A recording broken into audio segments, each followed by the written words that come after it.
جو ملنے نہیں دیا گیا یہ تو سلسلہ شروع ہوا ہے نومبر آنورڈز، اور نومبر آنورڈز ایک واضح چینج 20 مارچ کو آخری ملاقات ہوئی تھی بالکل ان کی 20 مارچ کو، مگر سیاسی لوگوں کا اگر دیکھیں سلسلہ نومبر آنورڈز ٹوٹ چکا ہے۔ سیاسی لوگوں میں اگر علی امین اپنے اسٹیٹس کی وجہ سے آن اینڈ آف مل لیتے ہیں تو وہ ملاقات کو ہم نہیں کاؤنٹ کرتے تھے کہ پولیٹیکل لوگوں کا ایک آلریڈی فیصلہ موجود ہے کہ تھرسڈے کا دن ان کے لیے مختص ہے، مگر اس میں بھی ملاقاتیں نہیں ہوتی۔ پھر اب ریسنٹ ٹائمز میں فیملی کی اس حد تک بات آ گئی کہ فیملی کی بھی ملاقات قابل برداشت نہیں ہے، تو بیسیکلی یہ انڈر لائنگ ایک سوچ کی عکاسی کر رہا ہے کہ کچھ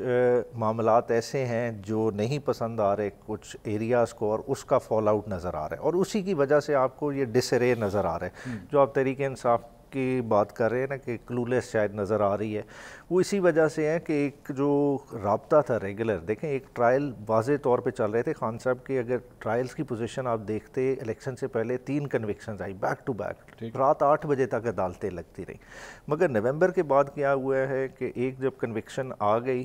القادر والی، اس کے بعد یہ سلو برنر پہ کیسز کو ڈال دیا گیا، حالانکہ کیسز میچور ہیں، ٹرائل آلریڈی اگر آپ جی ایچ کیو کے کیسز میں دیکھ لیں آلریڈی ٹرائل کافی حد تک پروگریس کر گیا تھا، اب لاجیکل اینڈ اس کا کیا تھا کہ وہ مہینے ڈیڑھ میں اس کو کنکلوڈ ہونا چاہیے تھا، مگر اس میں بھی ایویڈنس نہیں ریکارڈ کرائی جا رہی۔ لیکن میں صرف جو کنفیوژن ہے، کیا آپ کی جماعت نے یہ فیصلہ باقاعدہ طور پہ کوئی کیا؟ کیونکہ پچھلے 24 گھنٹے میں آپ یہ بھی دیکھیں نا، مولانا صاحب بھی آپ ساتھ چھوڑ گئے، آپ کا انہوں نے کہا بس بہت ہو گیا بھائی، آپ لوگوں کی اسٹریٹجی سمجھ نہیں آتی، آپ لوگوں نے کرنا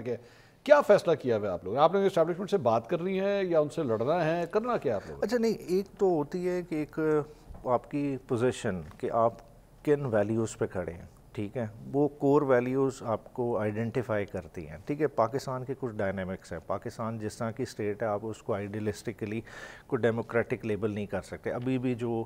آئے ہے ڈیموکریسی کا پرسیپشن انڈیکس میں ہم کدھر کر رہے ہیں کہ ڈیموکریسی سے ہم اتھارٹیرین اسٹیٹ کی طرف چلے گئے ہیں، تو وہ ایک معاملات اپنی جگہ پہ ہیں، اس میں رہ کے بھی ڈیموکریٹک پرنسپلز کے لیے کھڑے ہونا، رول آف لاء کے لیے کھڑے ہونا، اس کوشش میں تحریک انصاف اپنی طرف سے بھرپور کھڑی ہے، مگر ساتھ ہی ساتھ جو بیرسٹر گوہر نے جو آخری ان کی ملاقات ہوئی تھی اس میں یہی باہر آ کے بتایا تھا کہ جہاں تک ہے کہ بات چیت کی معاملہ ہے کہ وہ تو دروازے اوپن ہیں، اور کس حد تک اوپن ہے کہ خان اپنی ذات کے لیے کوئی ریلیف نہیں مانگ رہے، وہ یہ نہیں کہہ رہے کہ جیسا ہر لیڈر کی خواہش ہوتی ہے، جیسا اعظم سواتی صاحب کا بیان آیا اس کو ڈیٹیل میں کہ شاید بھائی خان صاحب کی ذات کے لیے کسی نے کوئی بات کرنی ہے، اس حد تک نہیں۔ آپ ایکچولی واقعی بلیو کرتے ہیں دیکھیں کہ عمران خان صاحب کی رہائی is not the main issue? نہیں، پارٹی کا مین ایشو ہے 100% ہے، مگر اس کو کس طرح سے اچیو کرنا ہے اس کی سٹوری ڈیفرنٹ ہے، وہ مختلف لوگوں کی مختلف سٹوری ہے جس کی وجہ سے وہ کنفیوژن بھی آ رہی ہے، کچھ سمجھتے ہیں کہ جی یہ ڈائریکٹ اسٹیبلشمنٹ سے بات کر کے شاید رستہ نکلے گا،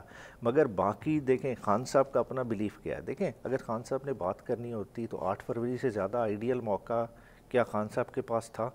جس وقت مینڈیٹ بھی تھا، لوگوں کی سپورٹ بھی تھی، اس وقت بھی تو کوئی